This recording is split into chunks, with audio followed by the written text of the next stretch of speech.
کے ساتھ اب چلا گیا، اب وہ واپس بستی سے آپ کو نکال دیا، اس بستی میں اور لوٹ کر آ رہے ہیں، نکالا گیا فرد تھے واپس ہے، تو آپ ایک لیڈر ہے، کیا ہوتا ہے قومیں کیا کرتے ہیں، اب لوٹ کر آتے اور ایک واپس فتنہ گیا تھا، بات کو ہلاک کرتے جانوروں کو جس بستی سے آپ کو کیا کرتے آپ اپنے جھکا ہوا اور آپ مکے میں داخل اور 8 رکھنا فاتو تلواریں چلاتے ہیں آپ اور آپ نے اپنی کامیابی سورہ نصر اللہ فرماتے آپ اور آپ دیکھ میں داخل دعا دی 5-10 آئے تو جب تم نے کیا کرو کہ ہم بھی بیان یہ طریقے بعد استغفار کا پورا ہو گیا تو آپ کیا بوڑھا ہو جائے، بوڑھا ہو کے بعد نہیں کا وقت آ چکا، بیمار کی رفائی آپ نے جو اب اللہ تعالی بات تک سے بچ گئے، زندہ ہے اللہ، اب چاہے میں اللہ کیوں نہ زندہ تو ہے تو بیان کر کو کوئی روایت ایسی کسی نے سوال کیا، اگر کوئی انسان سے غلطی ہو جائے اور وہ اس سے معافی مانگے اور وہ اسے معاف نہ کرے تو اس کا کیا کرنا چاہیے؟ تو اب اس کے لیے میں کیا کہوں؟ بار بار معافی مانگیے، 1000 بار معافی مانگیے، معافی مانگتے رہے، چونکہ میں نے پہلے تو کہہ دیا کہ درگزر کرنا بہت اچھی بات ہے، ہم چاہتے لوگ ہم کو درگزر کرے، ہم دوسروں کو درگزر، یہ بہت اہم چیز۔ میں ایک چھوٹا سا واقعہ سناتا ہوں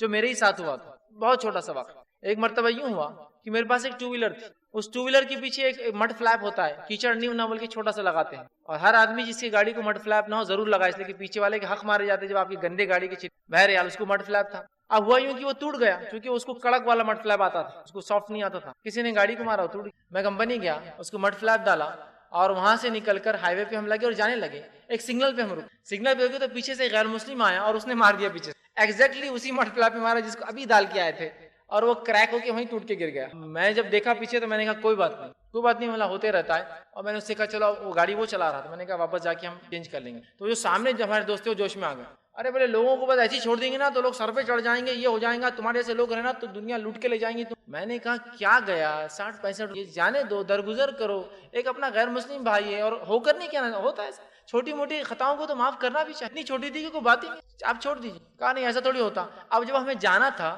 تو ٹرن لمبا لینا تھا واپس آنے کے لیے ہائی وے پر، اب وہ اپنے ٹینشن میں آ گئے، میں تو نہیں، وہ ٹینشن میں آ گئے، تم ایسے ہی رہتے، تم نے ملا لوگ ہیں نا، لوگوں کو چھوٹ دے دیتے، وہ سر پہ چڑھ جاتے اور فلاں ہوتے۔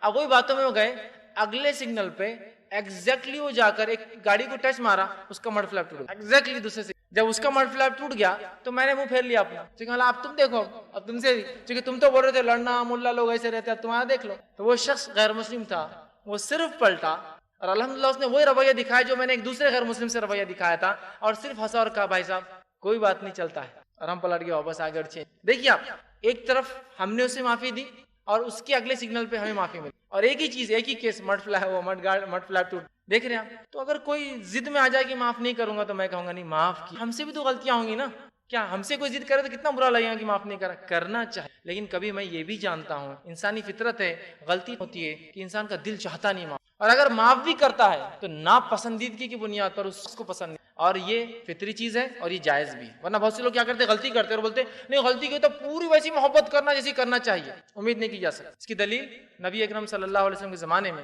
جو ہے وحشی رضی اللہ عنہ، بہرحال بعد میں ایمان لائے تھے، جب وہ مسلمان نہیں تھے، انہوں نے جو نبی اکرم صلی اللہ علیہ وسلم کے چچا کو قتل کیا تھا، نہ ہی صرف قتل کیا بلکہ قتل کرنے کے بعد آپ کو سینہ چیر کر کلیجہ نکال کر چاوا تھا۔ آپ صلی اللہ علیہ وسلم نے فتح مکہ میں اعلان کیا کہ 10 لوگ اگر کعبے کے غلاف میں بھی لپٹے ہوئے ہونا بخشے نہیں جائیں گے، جس میں اکرامہ بن ابی جہل اور وحشی بھی تھے۔ اب وحشی نکل کر بھاگ گئے، اکرامہ بھی بھاگ گئے۔ اس کے بعد ہوا یوں کہ اکرامہ بن ابی جہل نے ان کی بیوی ایمان لائے، انہوں نے آ کے اللہ کے رسول گزارشات کی، آپ نے درگزر کر۔ وحشی بھی آئے بعد میں، جب سنا کہ اکرامہ کو معافی مل گئی تو اللہ کے رسول بہت نرم مزاج ہے، مجھے بھی دے دیں گے، کہا اللہ کے رسول میں پناہ چاہتا ہوں، ملاقات کی، اور کہا بس معافی چاہتا ہوں، اور سنگ نے یہ کام کیا، میں اسلام میں نہیں، اور میں اسلام لیا، میں جو امن والا یہ جو ہے آپ کا طریقہ اختیار کر۔ آپ صلی اللہ علیہ وسلم نے کہا ٹھیک، لیکن تم میری نظروں کے سامنے اس لیے کہ تم جب نظروں کے سامنے آتے ہو مجھے میرے چچا یاد آ جائے۔ معافی تو دے دی لیکن وحشی کو دیکھنا پسند، بات سمجھ رہے نا؟ تو ایسے سنگین کچھ جرم ہو سکتے جو آپ نے کسی کے خلاف کیے اور وہ پسند نہ کرے، آپ ٹھیک ہے معافی دے دیں لیکن پسند نہیں۔ کچھ لوگ کیا ہوتے نہیں، معافی بھی دینا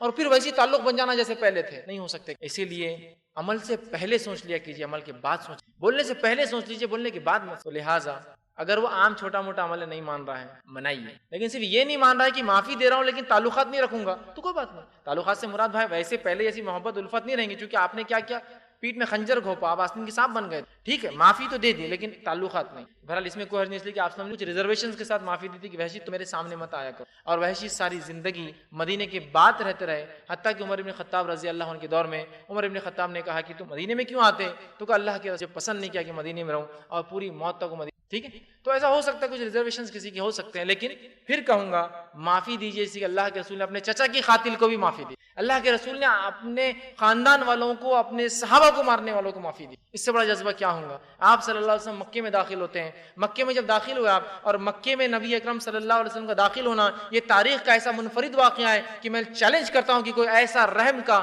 ایسا جود اور کرم کا، ایسا معافی کا ایک چھوٹا سا واقعہ لا کر مجھے بتا دے جو نبی اکرم صلی اللہ علیہ وسلم نے فتح مکہ میں پیش کیا. کہ آپ نبی ایک امن کے نبی تھے، ایک امن کے داعی تھے، آپ کا دین امن کا دین تھا. کہ جب مکہ میں آپ داخل ہوتے ہیں، قریش امید کر رہے تھے کہ ہمارے ساتھ وہی سلوک ہوگا جو قبائلی جنگوں میں ہوتا ہے کہ سارے مرد قتل کر دیے جاتے ہیں، عورتیں غلام بنا لی جاتی ہے، بچے فروخت کر دیے جاتے ہیں.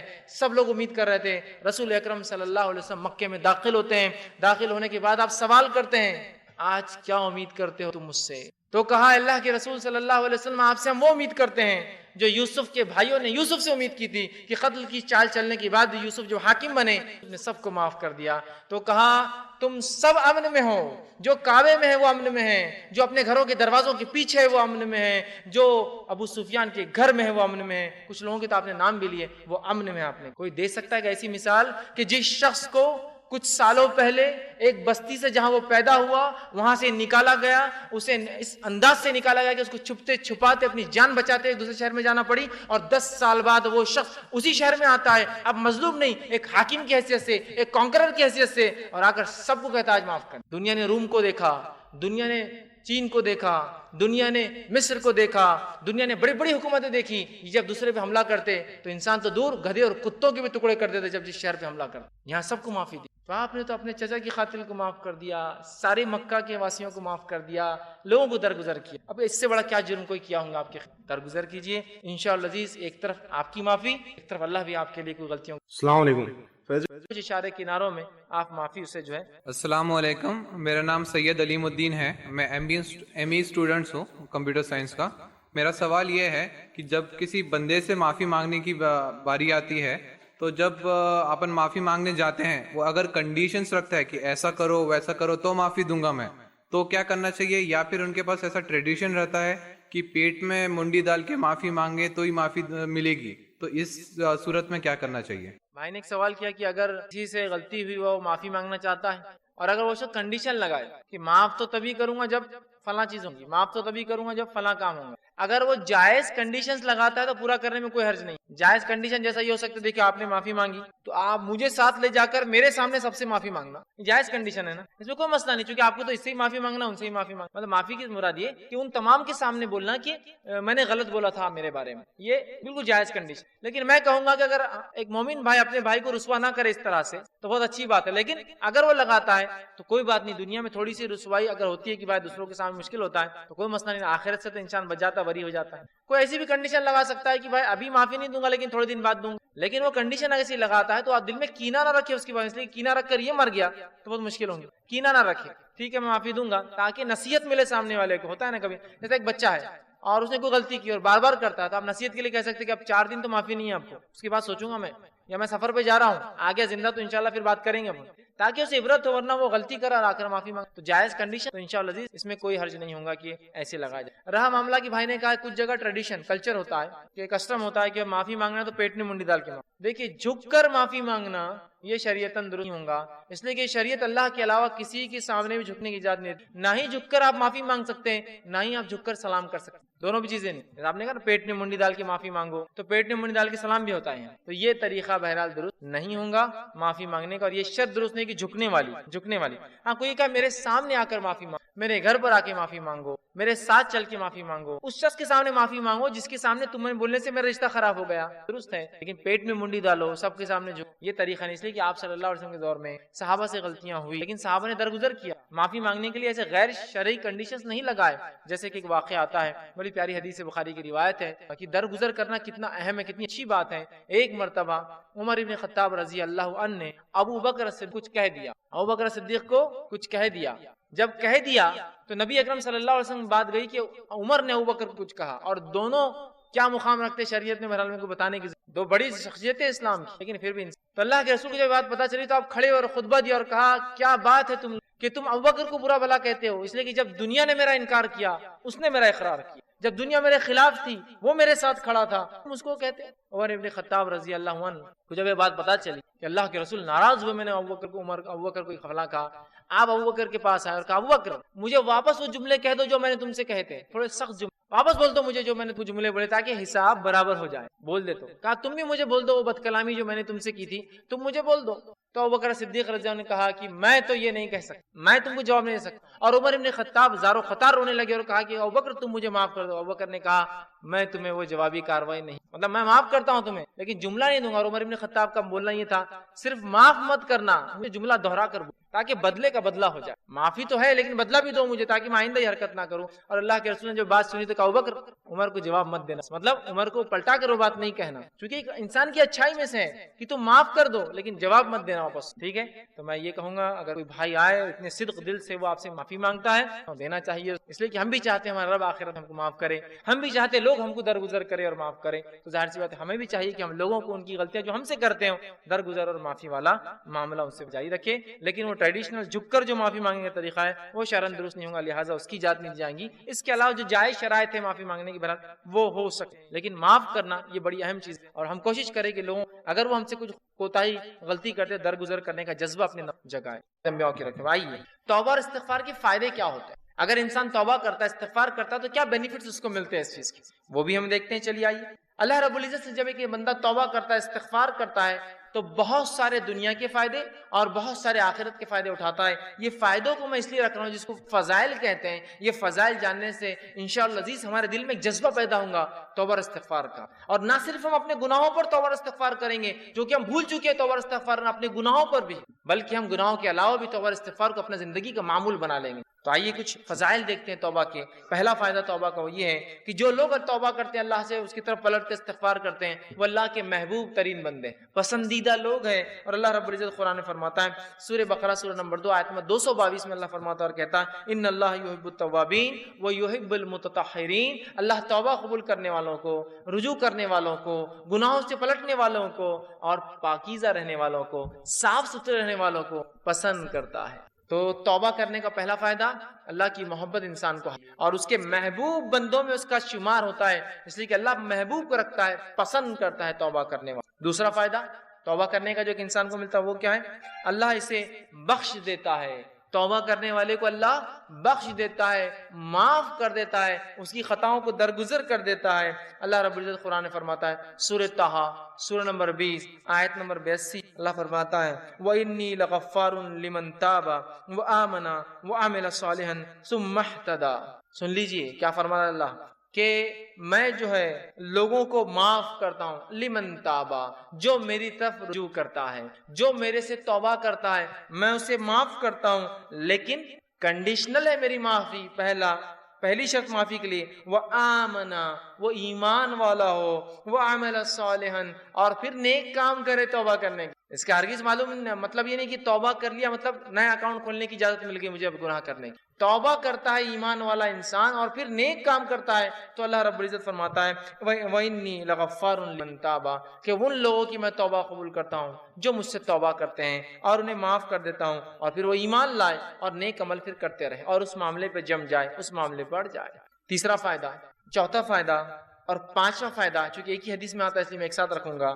تیسرا فائدہ توبہ کا ہے اللہ غم سے نجات دیتا ہے، پریشانیوں سے نجات دیتا ہے، مشکلوں سے نجات دیتا ہے۔ چوتھا فائدہ تنگ دستی دور کرتا ہے۔ سبحان اللہ، ہم نے سوچا بھی نہیں توبہ استغفار کا تعلق تنگ دستی سے بھی ہو سکتا ہے، یا توبہ استغفار کرنے سے رزق میں کشادگی بھی آ سکتی، مال و دولت میں فراوانی بھی ہو سکتی ہے، اس لیے کہ توبہ کرنے کا ایک فائدہ ہے تنگ دستی سے اللہ نجات دیتا ہے۔ اور پانچواں فائدہ توبہ کا معلوم آپ کو کیا ہے؟ ایسی جگہ سے روزی دیتا ہے جہاں سے سوچا بھی نہیں، تنگ دستی بھی دور ہوتی ہے، غم بھی دور ہوتے ہیں، اور ایسی جگہ سے روزی ملتی ہے، روزی سمجھتے ہیں نا آپ، رزق ملتا ہے جہاں سوچا بھی نہیں ہوگا، گمان بھی نہیں کیا ہوگا، فہم میں بھی نہیں لایا ہوگا۔ آئیے حدیث اس طرح سے ابو داؤد کی روایت ہے، تینوں فائدے کی حدیث۔ پہلا، جو شخص استغفار کو لازم پکڑ لیتا ہے، استغفار کو اپنے نفس سے لازم کر لیتا ہے، پکڑتا ہے، تو اللہ تعالیٰ اس کے لیے ہر غم سے نجات کا راستہ نکال۔ ہر غم، آج کون سا ہے نا جو انسان ہے جو غم زدہ نہیں، پریشان حال نہیں؟ بتائیے مجھے، تو کہہ سکتا ہے کہ مکمل طور 100% خوش ہوں؟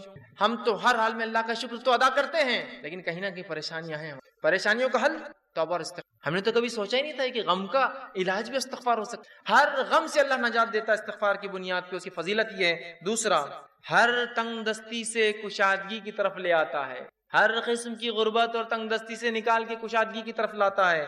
اور تیسرا صرف تنگ دستی اور تنگ دستی سے نکال کے کشادگی کی طرف نہیں لاتا ہے، ایسی جگہ سے روزی دیتا ہے جہاں سے اس نے گمان بھی نہ کیا ہو، سوچا بھی نہ ہو. یاد رکھ، سوچا بھی نہ ہو. کیا فائدے ہیں استغفار اور توبہ. روزی میں برکت، ایسی جگہ سے روزی جہاں سے سوچا نہ ہوگا. ہر غم سے نجات. کوئی کہتا میرے گھر میں بیماری ہے، میں غم زدہ ہوں، استغفار کی کثرت. کوئی کہہ رہا ہے مجھے تنگ دستی ہے، استغفار کی کثرت. کوئی کہہ رہا ہے مجھے جو مال و دولت کی کمی ہے، استغفار کی کثرت. کیجئے تو صحیح، آپ دیکھیے اللہ کیسی. اور کوئی کہے مال و دولت تو ہے برکت نہیں ہے، استغفار کی، اس لیے کہ اللہ نے مال و دولت کی برکت چھین لی نا آپ کی. رزق میں اضافہ کہاں ہو رہا ہے؟ مال تو تعداد کوانٹٹی وائز بہت ہے، لیکن دل کہاں سکون میں ہے؟ استغفار نہیں کر رہے ہیں. استغفار کی کثرت، استغفار کی کثرت، استغفار کو معمول بنا لیجیے. 3 عظیم فائدے ایک ہی حدیث میں آ رہے استغفار کے. غم سے نجات، تنگ دستی سے کشادگی کی طرف، اور ایسی جگہ سے روزی دیتا ہے جہاں سے سوچا بھی نہ. اسی طرح غم سے نجات کے تعلق سے چھوٹا سا واقعہ رکھ دیتا ہوں صرف آپ کے سامنے، چونکہ ہمارے حالت میں ایسے واقعات ہوتے ہیں، ہمارے ماحول میں اس لیے رکھ رہا ہوں کہ نبی اکرم صلی اللہ علیہ وسلم کے پاس ایک صحابہ اور ایک صحابی آئے جن کے بیٹے کو گرفتار دشمنوں نے پکڑ لیا. اور نہ صرف پکڑا، خبر ملی کہ بہت مضبوط زنجیروں کے اندر اس کے پیر باندھ دیے. وہ آئے اور کہا اللہ کے رسول صلی اللہ علیہ وسلم، دشمنوں نے جو ہے ہمارے بچے کو پکڑ لیا، آپ کچھ بتائیے کیا کیا جائے، کیا کرا جائے کہ ہمارا جو ہے بچہ واپس میرا بیٹا جو ہے واپس آ جائے. وہ ماں اور باپ دونوں آئے. اللہ کے رسول صلی اللہ علیہ وسلم نے کہا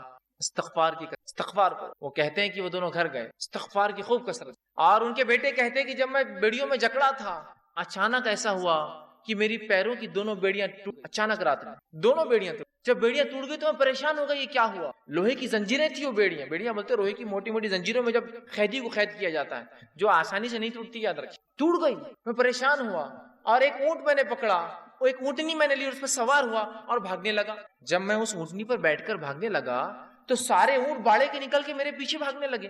اب چونکہ مجھے تو جان بچانے تھی، میں نکل گیا اور پورے اونٹ بھی پیچھے بھاگنے لگے. اور اس کے بعد وہ اپنے گھر آئے، والدین خوش ہو اٹھے، والدین سے ملاقات کی اور اللہ کے رسول کے پاس اس بچے کو لے کر اللہ کے رسول ہمارا بیٹا گھر واپس آ گیا ہے، استغفار کی برکت دیکھی، بچہ واپس آ گیا. ہر غم تھا نا بیٹے کے گمنے کا، اللہ نجات دیتی، بیٹا واپس دیتی. پھر کہا اللہ کے رسول اب یہ اونٹوں کو کیا کرے؟ چونکہ بھاگنے کے لیے میں نے دشمن کی اونٹنی لے لی تھی نا، جان بچانے کے لیے جو اونٹنی لی گئی تھی ان کی نہیں تھی، دشمن کی تھی. اور کہا وہ ایک نہیں، وہ اونٹنی کی وجہ سے کئی اونٹ پیچھے آ گئے میرے. تو اللہ کے رسول نے کہا یہ رزق ہے جو اللہ نے تمہیں دیا بغیر سوچے کہ، مطلب ایسی جگہ سے دیا، تم استعمال کرو ان اونٹوں کو اور ان اونٹوں اور ان کو سارے اونٹ. دیکھیے نا، ایک تو نجات ملی استغفار سے اور دوسرا رزق بھی مل گیا جہاں سے سوچا بھی نہیں تھا. دشمن کا رزق، مطلب دشمن کے پاس کی چیز گھر آ گئی. کتنے فائدے نا استغفار کے. آئیے استغفار کے اور فائدے سب. 6واں 7واں 8واں 9واں فائدہ ایک ہی آیت کے اندر آتا ہے، اس لیے 4 فائدے رکھ رہا ہوں. 6واں فائدہ، بہترین اللہ موسلا دار بارش برساتا ہے استغفار کی کثرت سے. اسی طرح مال میں اضافہ کرتا ہے اللہ جو ہے استغفار کی کثرت سے اور توبہ کی کثرت سے. اولاد میں ترقی دیتا ہے اللہ استغفار اور توبہ کی کثرت. اور باغات اور نہریں نکال دیتا ہے، رزق کے ذریعے بنا دیتا ہے استغفار کی کثرت سے. اللہ رب العزت سورہ نوح سورہ نمبر 71 آیت نمبر 10 11 اور 12 میں فرمایا، کہا نوح علیہ السلام نے اپنی قوم کو دعوت دی اور دعوت دیتے وقت وہ انہیں کیا کہہ رہے سنیے. وہ کہتے ہیں قلت استغفروا ربکم انہ کان غفارا، اے میری قوم اپنے رب سے استغفار کرو اپنے گناہوں کے لیے، تم شرک جیسی برے جرم میں جو ہے پھنسے ہوئے ہو، اپنے رب سے معافی مانگو جو انہ کان غفارا، تمہارا رب ہمارا رب ضرور ہمیں معاف کرے گا اس گناہ کے لیے بھی اور تمام چیزوں کے لیے.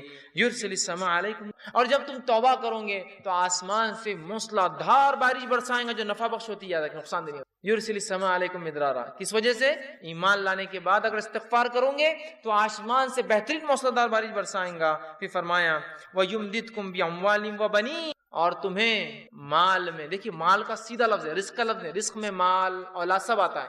وَيُمْدِدْ، تمہیں بڑھاوا دیں گا، مَالٍ وَبَنِينَ، مال میں، روپیے اور پیسے میں، اور لڑکوں میں اضافہ کریں گا تمہارا. ہے نا، انسان کیا چاہتا ہے اپنے لیے؟ تو کہا تم چاہتے ہو نا رب سے اولاد اور لڑکے، تو اس میں اضافہ کریں گا تمہارے. تو جو لوگ بے اولاد ہو استغفار کی قسم، بارش نہیں ہو رہی ہے استغفار کی قسم، چونکہ نوح علیہ السلام کہہ رہے ایمان کے بعد استغفار کرو گے تو بارش برسائیں گا، مال و دولت میں اضافہ کریں گا، اولاد عطا فرمائیں گا. پھر فرمایا وَيَجْعَلْ لَكُمْ جَنَّاتٍ وَيَجْعَلْ لَكُمْ أَنْهَارًا، اور تمہارے لیے بہترین باغات میسر کر دیں گا، اور صرف باغات نہیں بہترین نہریں جاری کر دیں گا کہ نہ صرف کھیتی ہو، پانی والی کھیتی ہے تمہیں. 4 فائدے دیکھیں استغفار کے کیسے ایک ہی ساتھ آ رہا ہے. بارش کا بہترین برسنا. دوسرا فائدہ ہم دیکھ رہے ہیں اس کے اندر وہ یہ ہے کہ مال میں اضافہ، اولاد میں اضافہ، اور کھیتی باڑی اور نہروں کے اندر اضافہ اللہ تعالیٰ. 10واں فائدہ استغفار کا وہ یہ ہے انسان کا دل سیاہ کالا ہونے سے بچ جاتا ہے.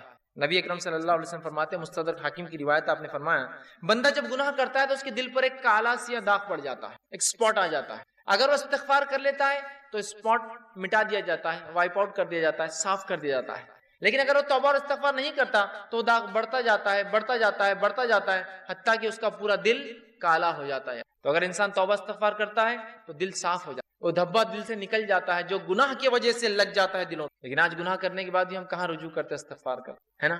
اسی لیے کہا جاتا ہے ہمارے دل تو آج کالے ہو چکے، اس لیے کہ ہمارے اعمال کالے ہیں. استغفار کرنے سے دھبا مٹتا چلا جاتا ہے. گناہ ہوئے استغفار کیجیے، توبہ کیجیے، دھبا مٹ جائیں گے. تو دل کالے ہونے سے بچ جاتا ہے، اور جب استغفار کرتا ہے تو دل چمکا دیا جاتا ہے، صاف کر دیا جاتا ہے. اسی طرح 11واں فائدہ توبہ اور استغفار کا وہ یہ ہے کہ توبہ اور استغفار سے کتنا ہی گناہ، بڑا گناہ کیوں نہ اللہ معاف کر. توبہ اور استغفار جب انسان کرتا ہے نا، کتنا ہی بڑا گناہ آپ نے کیوں نہ کیا ہو اللہ معاف کر. کتنا ہی بڑا، اور سب سے بڑا دنیا میں گناہ کون سا ہے؟ اللہ کے ساتھ شرک کرنا. اگر شرک کرنے والا بھی توبہ کرے تو سچی توبہ کے بعد اللہ اس کے شرک کو بھی معاف کر دیتا ہے، زنا کو بھی معاف کر دیتا ہے، کفر کو بھی معاف کر دیتا ہے، نفاق کو بھی معاف کر دیتا ہے، ہر قسم کے گناہ کو معاف کر دیتا ہے. اور نماز اگر چھوڑتا ہے، تارک الصلاۃ ہے، نماز چھوڑنے والا، تو اس کے گناہ معاف ہو جائیں گے. لیکن توبہ سچ، اور توبہ کی شرائط میں بہرحال انشاءاللہ آگے آؤں گا. لیکن جو بات آیت گزری آگے وہ یہ ہے کہ ایمان لانے کے بعد عمل صالح پڑ جائے، یہ توبہ کی شرائط ہے. ورنہ یہ نہیں کہ توبہ کر لی اور اگلا گناہ کرنا پھر گناہ کرنے سے ہر گناہ کی معافی، توبہ کرنے سے ہر گناہ کی معافی ملتی ہے. ہر گناہ کی شرط یہ ہے کہ موت سے پہلے یا قیامت کی کوئی بڑی علامت آنے سے پہلے یہ کر لیا، موت سے پہلے. اس لیے کہ آپ نے حدیث فرمایا جب خرخراہٹ کی آواز گلے میں نزات کی حالت، موت سے قریب خر آواز آتی ہے گلے سے، انسان مرنے قریب ہوتا، تو تب کی گئی توبہ قبول نہیں ہوتی. اس لیے کہ فرعون نے بھی توبہ کی تھی جب وہ غرق ہو رہا تھا، صحیح بخاری کی، غرق ہو رہا تھا، موت دیکھ چکا تھا، توبہ کی، اللہ نے توبہ قبول نہیں کی اور ڈوب کو مارا گیا. کیونکہ ڈوبتے وقت کہا میں ایمان لایا موسیٰ اور ہارون کے رب پر، کام نہیں ہے. تو اس سے پہلے کہ موت آئے توبہ کر لے، یا کوئی علامت آ جائے قیامت کی، توبہ ضرور. ہر گناہ کی توبہ اللہ معاف کرے. لیکن زندگی میں یاد رکھیں، مرنے سے پہلے اور نجات کی حالت، مطلب مرنے کے بعد اور نجات کی حالت پہلے اگر توبہ نہ ہوئی تو پھر توبہ کی گنجائش نہیں. جو گناہ ہم سے ہوا ہو، کتنا ہی بڑا کیوں نہ ہو، سچی توبہ اپنے رب سے کیجیے. یاد رکھیں توبہ تو نصوحہ کیجیے، انشاءاللہ عزیز ہمارا رب کو ہم پائیں گے کہ وہ ہر گناہ کو. آئیے 12واں فائدہ، سچی توبہ کرنے سے ایک ایسا عظیم فائدہ ہے. سنیے، سچی توبہ کرنے سے اللہ گناہوں کو بھی نیکی میں تبدیل کرے. سبحان اللہ. ایسا کہیں ہوتا ہے کسی کا آپ نے نقصان کیا، نقصان کرنے کے بعد معافی مانگی اور اس نے اتنے نقصان کے بدلے آپ کو کچھ عطا کر دیا. ہوتا یہ کہ معافی دے دے تو بڑی بات ہے، چیز بھر کی بھی دینا پڑتی، معافی مانگنا پڑتی ہے، زندگی بھر کی دشمنی بھی رہتی. باقی گناہوں کو نیکی میں تبدیل کرنے اگر توبہ سچی. نبی اکرم صلی اللہ علیہ وسلم کے پاس ایک ایسا قبیلہ آیا عرب کا جو لوٹ مار کرتا تھا، راستوں مسافروں کو لوٹتا تھا، اور وہی ان کے انکم کا ذریعہ تھا. خون قرابہ، قتل، غارت گری، شرک اور کفر اور لوٹ مار. وائے کہ اللہ کے رسول، کیا ہماری توبہ ہے؟ اللہ، ہم اگر توبہ کرنا چاہتے ہیں کہ ہماری توبہ ہے؟ جو اتنے گناہ ہم زندگی میں کر چکے ہیں، اور آج کون سا ایسا انسان ہے دنیا میں جو معافی نہیں چاہتا اپنے گناہوں کے؟ راستہ یہ ہے معافی کا، راستہ یہ ہے معافی. ہر انسان چاہتا ہے اسے گناہ، ہر انسان ریپینٹ کرنا چاہتا ہے، توبہ کرنا چاہتا ہے، استغفار کرنا، یہ ہے طریقہ. تو کہا ہماری کوئی توبہ ہے؟ اللہ رب العزت پوری طویل آیت نازل کہ وہ لوگ جو کفر کرتے ہیں، قتل کرتے ہیں، ٹھیک ہے، اور جو ہے اسی میں جو کفر اور شرک اور قتل و غارت گری میں ان کی موت آ جاتی ہے، تو اللہ ان سے عذاب کو نہیں ہٹائیں گا. لیکن آگے فرمایا جو کہ جو ہے آیت اس طرح سے اللہ فرماتا ہے الا من تاب وعمل عملا صالحا فاولئک یبدل اللہ سیئاتہم حسنات وکان اللہ غفورا رحیما. اللہ نے فرمایا الا من تابا، ان گناہوں کے بعد اگر کوئی توبہ کر لے، شرک کیا تھا، قتل کیا تھا، جو کچھ کیا تھا، اگر توبہ کر لے، وہ آمنا، اور پہلی شرط ایمان لائے، اور الحمدللہ ہم تو مسلمان ہیں تو ایمان والے ہم ہیں ہی. اس کے بعد دوسری شرط وہ عمل عملا صالحا، اور اس کے بعد نیک کام شروع کر دے، عمل صالحا فاولئک، تو اللہ پھر اس عمل کے بدلے کی ایمان والا ہے، سچی توبہ کیا، اولئک یبدل اللہ سیئاتہم، تو اللہ بدل دیں گا ان کے گناہوں کو حسنات، نیکیوں کے اندر. اور آگے فرمایا وَكَانَ اللَّهُ غَفُورًا رَحِيمًا، اور اللہ تعالیٰ تو معاف کر اور رحم کرنے والا. تو گناہ بھی نیکی میں تبدیل ہو سکتے اگر سچی توبہ انسان. اسی طرح ابن ماجہ کی روایت ہے، آپ صلی اللہ علیہ وسلم فرماتے ہوئے کہتے ہیں اگر تم اس قدر گناہ کرو کہ تمہارے گناہ آسمان تک پہنچ. لیکن ان حدیثوں کو بالکل رائٹ کانٹیکس میں لیجیے، بالکل صحیح معنوں میں. یہ حدیث دلیل نہیں ہے گناہ کرنے جو ہو جاتے اس کی معافی کی، رائٹ کانٹیکس. تو اللہ کے رسول فرماتے ہیں کہ اگر تمہارے گناہ آسمانوں تک بھی اگر چھو، اگر تم اس قدر گناہ کرو کہ تمہارے گناہ آسمانوں تک پہنچ جائیں گے، پھر تم توبہ کر لو تو اللہ تمہاری توبہ کو قبول کرے. اگر کسی انسان نے ایسے بھی گناہ کیے ہو جو آسمانوں تک چھو رہے جاتے، لیکن وہ اللہ کی ذات سے ان گناہوں پہ کبھی نا امید نہ ہو. یاد رکھیں بلکہ اگر سچی توبہ کرتا ہے تو انشاءاللہ عزیز اپنے رب کو وہ توبہ قبول کرنے والا اور معاف کرنے والا ضرور پائیں گا، لیکن توبہ سچی ہو، اس کے شرائط کے ساتھ یاد رکھیں۔ چلیے آئیے آگے 13ویں چیز، 13واں فائدہ جو ہم توبہ کا فائدہ اٹھاتے ہیں اور جو ہے استغفار کا، آدمی سچی توبہ کی وجہ سے جنت کا مستحق بن جاتا ہے۔ سچی توبہ کی وجہ سے جنت کا مستحق بن جاتا ہے۔ اللہ رب العزت نے سورہ تحریم سورہ نمبر 66 آیت نمبر 8 میں فرمایا، یا ایھا الذین آمنوا توبوا الی اللہ توبۃ، اے وہ لوگوں جو ایمان لائے ہو اللہ سے سچی توبہ کرو، سچا رجوع کرو، سچے ڈھنگ سے اس کی طرف پلٹو اور گناہوں سے اپنی معافی مانگو۔ تو نصوحا عسیٰ ربکم ان یکفر عنکم سیئاتکم، تو ہو سکتا ہے تمہارا رب پھر تم سے تمہارے گناہوں کی مغفرت کر دے، اس کا کفارہ کر دے، اسے معاف کر دے، سیئاتکم ویدخلکم جنات تجری من تحتها الانہار، تمہیں ایسی جنتوں میں داخل کر دے جس کے نیچے ندیاں نہریں بہتی۔ توبہ کرنے کا فائدہ، انسان جنت کا مستحق بن جاتا ہے۔ 14واں اور آخری فائدہ جو آج میں رکھوں گا توبہ کا وہ یہ ہے، جب انسان سچی توبہ کرتا ہے، سچے طور سے ندامت ہوتا ہے، توبہ کرتا ہے، تو جو ہے اللہ رب العزت جو ہے اس سے خوش ہوتا ہے۔ انسان جب توبہ کرتا ہے تو اللہ خوش ہوتا ہے، ناراض نہیں ہوتا۔ ہاں ناراض تو ان سے ہوتا ہے جو گناہ کرے اور اڑ جائے اس پر، لیکن جو توبہ کرتے ہیں اللہ خوش ہوتا ہے۔ حدیث کے الفاظ اس طرح سے ہیں، جو توبہ کے بارے میں نبی ہم فرماتے ہیں کہ اللہ خوش ہوتا ہے، اور حدیث اس طرح سے ہیں جو صحیح بخاری کی روایت ہے، آپ صلی اللہ علیہ وسلم فرماتے ہیں کہ اللہ اپنے بندے کی توبہ پر ایسا خوش ہوتا ہے، جب بندہ توبہ کرتا ہے اللہ ایسا خوش ہوتا ہے جیسے کہ ایک شخص سفر پر نکلا ہو، مسافر سفر کر کے چل جا رہا ہو، اور ایک جگہ اپنے اونٹ کو باندھے اور لیٹ جائے ریگستان کے بیچ میں، اور جب وہ جاگے تو اس کا اونٹ چلا جائے، وہ تھوڑا نکل کر ڈھونڈتا ہے اپنے اونٹ کو، اس کا اونٹ اسے نظر نہیں آتا، تو پھر وہ واپس آتا ہے اور سوچتا ہے کہ اب ریگستان میں گھوم کے مرنے سے اچھا ہے جہاں لیٹا تھا اس چھوٹے درخت کے نیچے لیٹ جاؤں تو مجھے موت آ جائے، کیونکہ اب ریگستان میں اونٹ گھومنا مطلب موت ہے اور کوئی راستہ نہیں۔ وہ آ کر لیٹ جاتا ہے، اور جب لیٹ جاتا ہے تھوڑی دیر بعد دیکھتا ہے تو اس کا اونٹ پورے مال کے ساتھ جوں کا تو کھڑا ہے۔ ایک تو ریگستان، اس پر اکیلا مسافر، اور اس پر اونٹ کا واپس آنا، یہ بہت تعجب کی بات ہے۔ جو لوگ عرب ہے وہ جانتے ہیں، جو لوگ اونٹ پالتے ہیں وہ جانتے ہیں اونٹ کبھی زندگی میں پالتو نہیں ہوتا۔ اس لیے حدیث میں آپ نے فرمایا قرآن جو شخص حفظ کرتا ہے اسے پکڑ کر رکھے، اس لیے کہ قرآن کا حفظ ایسے ذہن سے نکلتا ہے جیسے اونٹ مالک سے نکل کر بھاگ جاتا ہے۔ ایک اونٹ کو آپ 100 سال پالیے، 100 سال بعد رسی ایک بار کھلی چھوڑیے، ایسے بھاگے گا کہ کبھی واپس لوٹ کر نہیں آئے، لیکن اس کا اونٹ واپس مال کے ساتھ آ جاتا ہے۔ اس سے بڑی خوشی کی بات کر، اور وہ خوشی سے جھوم اٹھتا ہے اور کہتا ہے خوشی میں، اے اللہ میں تیرا رب اور تو میرا بندہ، خوشی میں، کیونکہ اس کو سمجھتا نہیں کیا بولوں اس خوشی کے اندر، تو کہتا ہے اللہ میں تیرا رب اور تو میرا بندہ۔ اس آدمی سے بھی زیادہ اللہ خوش ہوتا ہے جب کوئی شخص توبہ کرتا ہے، اس آدمی سے بھی زیادہ اللہ خوش ہوتا ہے جب کوئی شخص توبہ کرتا ہے۔ دیکھ رہے ہیں آپ توبہ کیا فضیلت، اللہ خوش ہوتا ہے توبہ کرنے والا، اور بہت ناراض اور غضبناک ہوتا ہے، عذاب نازل کرتا ہے جو گناہوں پہ گناہ کرتے ہیں۔ اور انسان ہونے کے ناطے کیا گناہ ہم سے نہیں ہوتے، کیا گناہ نہیں ہوتے ہماری آنکھوں سے، ہمارے ہاتھ سے، ہماری زبان سے، ہمارے کانوں سے، ہمارے جسم سے، لیکن رب سے ہم فوراً کر لیں استغفر اللہ، پتہ نہیں کیا ہو گیا، کوئی چیز نقصان پہنچ جائے، کسی جانور کو نقصان پہنچ جائے، کسی انسان کو پہنچ گیا ہوں، میں نہیں جانتا ہوں، میری گاڑی کہیں کھڑی تھی کسی کو تکلیف ہو گئی ہوں، استغفار کا ورد کر رہا ہوں، استغفر اللہ، ہو گیا گناہ، آئندہ وہ غلطی نہیں کرنا چاہیے، لیکن انون ہم کو نہیں پتا ہم سے کیا ہو رہا ہے، کتنی خطائیں غلطیاں ہو جاتی ہیں، بس ورد کرتے رہیے، اپنے ایک معمول بنا لیں ہم۔ تو آپ صلی اللہ علیہ وسلم فرماتے اس سے زیادہ اللہ خوش ہوتا ہے اس آدمی سے جب کوئی انسان اپنے رب کی طرف رجوع کرتا ہے اور توبہ کرتا ہے، پلٹتا ہے، گناہوں سے معافی مانگتا ہے۔ ابن القیم رحمہ اللہ جو ہے کتاب ہے ان کی مدراج سالکین، اس کے اندر بہت اچھی بات نقل کرتے ہیں، انشاءاللہ اس کتاب کا میں پورا وہ پریفیس وہ جملہ آپ کے سامنے نقل کرتا ہوں۔ وہ لکھتے ہیں اور کہتے ہیں توبہ کے بارے میں کہ توبہ ہی دین کی حقیقت ہے، اور کہتے ہیں فرماتے ہیں، آپ نے فرمایا اور کہا، فرماتے ہیں کہ دین اسلام کی حقیقت، توبہ دین اسلام کی حقیقت ہے، اور سارے کام، سارا دین توبہ میں داخل ہے۔ توبہ اتنی اہم چیز ہے کہ سارے کام اور سارا دین توبہ میں داخل ہے۔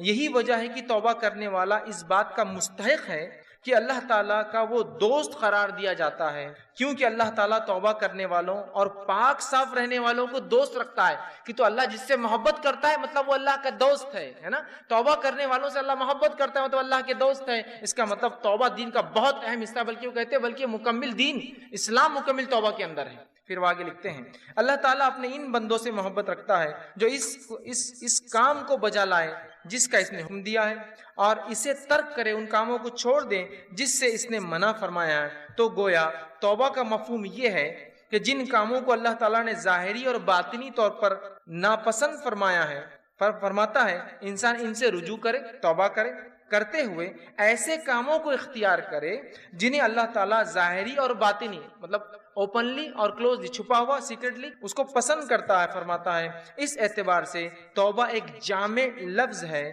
اور اسلام، ایمان اور احسان اس توبہ میں مکمل طور سے داخل ہے، اور یہ تمام مقامات کا احاطہ کیے ہوئے.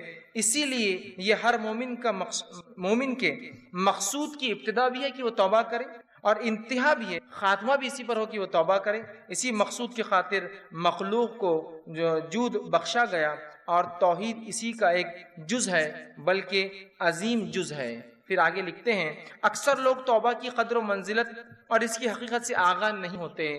علم اور عمل اور حال کے اعتبار سے توبہ کرنا تو بہت دور کی بات ہے. اللہ تعالیٰ توبہ کرنے والوں سے اسی لیے محبت رکھتا ہے کہ ساری مخلوق میں وہی ہے جو اس کے خاص بندے ہیں. توبہ کرنے والے خاص بندے ہیں، گناہ گار تو سارے ہی ہیں، خاص ہیں. اگر توبہ اسلام کے تمام احکام اور ایمان کے کامل حقائق کی جامع نہ ہوتی تو اللہ تعالیٰ اپنے بندے کی توبہ پر اس قدر مسرت کا اعلان نہ کرتا. اگر توبہ بہت اہم چیز نہ ہوتی تو وہ حدیث میں وہ نہیں آتا کہ ایک آدمی جس طرح سے خوش ہوتا ہے اللہ ویسا خوش ہوتا ہے. اعلان اظہار نہ فرماتا. تمام مقامات، وہ احوال جن کے بارے میں لوگ گفتگو کرتے ہیں، وہ سب توبہ ہی کی تفصیلات اور اس کی آثار اور اسی کے نتائج ہیں. تو توبہ کے بارے میں کتنی پیاری بات لکھتے ہیں کہ ہر چیز کا تعلق کہتے دین اور اسلام کا توبہ سے. اب آئیے توبہ کی کنڈیشنز کیا ہیں، شرائط.